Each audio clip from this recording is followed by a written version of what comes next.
Poitalas ezali émission Proverbe 30-30 animaka.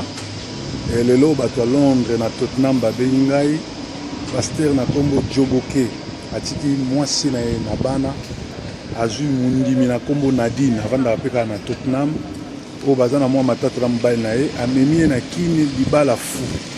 Alors babengi nga babi pasteur lobela na likambo oyo tala mwa Joboke asali tango yo telemelaka ba pasteur bamona ke yoka ba problème tala makambo oyo Joboke asali et puis ba pasteur tout ya poto bayebi ba pasteur ni salon de bayebi bazo de telo romoto.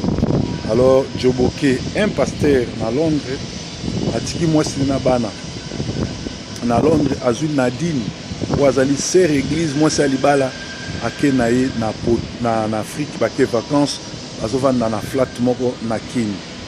Alors biloko oyo bandeko fongeli boye bato komi na tango asuka balobi ke basali ya lokuta boyeba bango na misala na bango boyeba bango na misala na bango. Alors tozotambola to développer toza kaka na kati ya Manchester ntango nayoki message oyo nde nalobi non nakotika ngo boye te na réagir.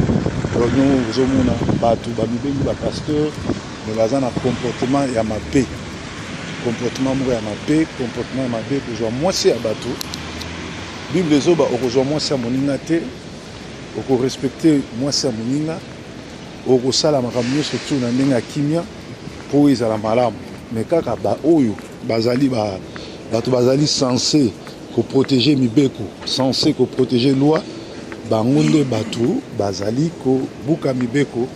Alors le prophète bakoloba o alobaka o akoselaka bato makambo o bona bonelelo omoni Joboke oyo aza un pasteur atiki mwasi na ye na bana a se permettre azwa mwasi ya église mwasi ya bato akende na ye na voyage pe bandimi bayebi bazokontinue kokende église wana mwasi na yebi azokontinue kokende église wana bato nyonso to ya communauté pe bayebi bavandi nie bazomona ngo neti kaka makambo yango esali bango te. Vraiment omoni eza bongo na Manchester misala ezosalama. Donc basango ntango eyelaka biso tosalaka tout kopesa bino information oyesa bino makambo ndenge ezotambola. Donc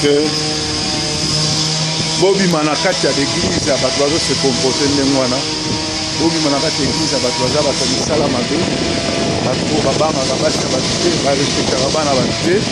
Tala Joboke alobi aza pasteur na se permettre ake na Nadine waza mwasi bato ya libala oyo baza na matata na mobali na ye mobali mpe akendeki kolela epai ya Joboke etant que pasteur abongisa libala kaka zuzi oyo okenda kokata makambo ye wana lisusu akomi makangu ya mwasi na ye. Likambo eshoke bato ya Tottenham babengi nga babi pasta totikalaka na yo pesa mwasi nga mpo bango kote bake kuna ça fait 2 semaines bayeba te na poto wana nsima toyebi tozoba oyo ezosala. Alors pourquoi bato ebele bazose comporter bongo bato ebele bazose comporter bongo mpo bazwa appel te baza baforce militaire baza bato asoloka ntango bazobimaka na basi ya bato ndenge wana eza mpona kodestabilize bafoyer ezali mpe mpona kotia batrouble mpo bana batelengana et lobi bana wana bazala bongo envoûté par le diable bana bazala bongo que le plaisir ya kovivre te même bana bakomi mikolo bazala na posa libala te bamona ke libala eza na ntina te papa na mama kutu babalanaki esimbaki te nga pourquoi funa bana.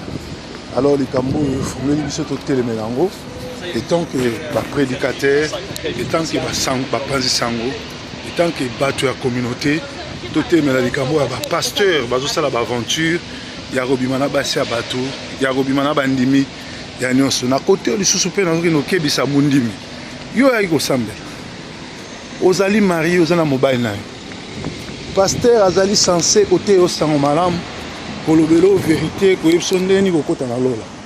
Mais soki omoni pasteur olie ateya yo sango malamu olie ayebiso makambo ndenge ezotambola olie ayebiso ke respecte mobali molinga mobali na bovanda bien na mwasi na mobali no na bana ye azoya komemela yo makambo ya divorce ye azoya komemela yo makambo kabwana En tout cas, il y a déjà qui ozali liboso ya un pasteur aventurier, un pasteur maçonnique, un pasteur oyo azo préparé pour me maona le feu. Alors, place wana ba discutera te basala nini ba bendanaka balongwaka pe bake. Donc sango euti na Tottenham, Job Oke, un faux pasteur akimina mwasi bato Nadine mwasi libala bazaki na conflit mbali na kimine na Kinshasa, ça fait 2 semaines. Bato belé bazo souhaiter un bon anniversaire en tout cas na ba crime nyoso Kabila zo sala na Kagame na Congo nga na ko fetaka anniversaire mokolo ka Kabila na Kagame ba okufa. Donc entre temps na fetaka so anniversaire te oza na attitude ya mawa, attitude ya matanga, nzambe nanga abatela, nzambe nanga amona bino. Merci na ba o bazolanda Sentinel TV. Tozali bon na ville à Manchester. Tozali koza mopepe moi eza tellement makasi. Bokoyi komona nde bato bazotambola makambo nyonso to ezoleka malamu. Merci André à Manchester. Yesu aza nkolo. Sentinel TV en action. Sentinel TV eza wana mpona kosepelisa bino. Merci Sentinel TV.